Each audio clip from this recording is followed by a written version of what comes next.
ऐसा लग रहा है कि भारतीय जनता पार्टी के नए राष्ट्रीय अध्यक्ष को लेकर अटकलें अब खत्म होने की कगार पर है और पार्टी जल्द ही नए अध्यक्ष के नाम का ऐलान कर सकती है। जल्द ही बीजेपी आंतरिक चुनाव समिति बैठक कर अध्यक्ष पद के चुनाव की तारीख तय करने जा रही है। सूत्रों के मुताबिक एक केंद्रीय मंत्री का नाम लगभग तय हो चुका है। ये संगठन के मजबूत व्यक्ति माने जाते हैं और पीएम मोदी के बेहद करीबी है। एक मीडिया रिपोर्ट में बताया गया है कि सूत्रों के मुताबिक केंद्रीय मंत्री मनोहर लाल खट्टर का नाम लगभग तय हो चुका है। पार्टी के एक वरिष्ठ नेता ने दावा किया है कि 90% खट्टर ही बनेंगे। पीएम मोदी और आरएसएस दोनों का खट्टर पर पूरा भरोसा है। खट्टर के पास संगठनात्मक अनुभव का लंबा रिकॉर्ड और वो लंबे समय तक आरएसएस प्रचारक रहे। खट्टर हिंदी के साथ पंजाबी और बहुत अच्छी तमिल बोलते हैं। उनका संघ का बैकग्राउंड है और संगठन की भी समझ है। प्रयास लगाए जा रहे हैं कि पंजाबी समुदाय से आने वाले मनोहर लाल खट्टर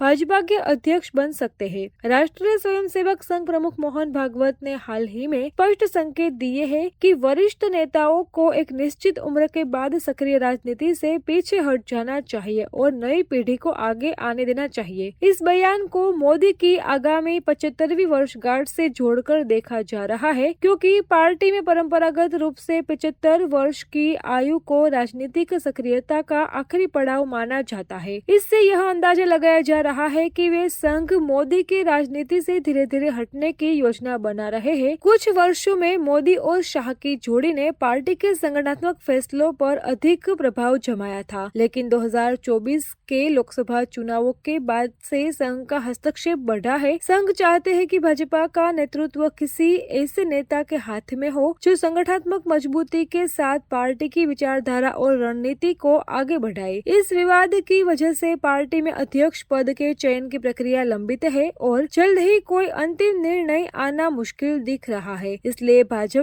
के लिए फिलहाल यह चुनौती बन चुकी है कि वह संघ और मोदी शाह के बीच सामंजस्य बैठा कर नए अध्यक्ष का चयन कैसे कर पाएंगी, ताकि पार्टी संगठनात्मक मजबूती के साथ आगामी चुनाव और राजनीतिक मोर्चों पर सफल हो सके। संघ और मोदी शाह के बीच इस लड़ाई का असर केवल संगठन तक सीमित नहीं रहेगा, बल्कि 2025 के बिहार विधानसभा चुनाव और 2029 के आम चुनाव की रणनीतियों को भी प्रभावित कर सकता है। आरएसएस मानता है कि मोदी शाह की जोड़ी ने संगठन को कमजोर किया, पार्टी में व्यक्तिवाद हावी हो गया, आंतरिक लोकतंत्र को नजरअंदाज किया गया, फैसले कुछ गिने चुने लोगों की मर्जी से लिए जा रहे हैं। आरएसएस ने 75 साल का सीमा का फॉर्मूला लगा लिया, जिससे संकेत मिल रहे हैं कि 2025 में 75 साल के होने जा रहे मोदी पर दबाव डाला जा सकता है। एक नेतृत्व के लिए आरएसएस जमीन तैयार कर सकता है। अमित शाह की स्थिति भी कमजोर होती दिख रही है। बीजेपी का आंतरिक लोकतंत्र, संगठनात्मक ढांचा और नेतृत्व चयन सब कुछ सवालों के घेरे में है। मोदी शाह बनाम आरएसएस की यह खींचतान पार्टी के भविष्य के लिए बड़ा संकट बन सकती है।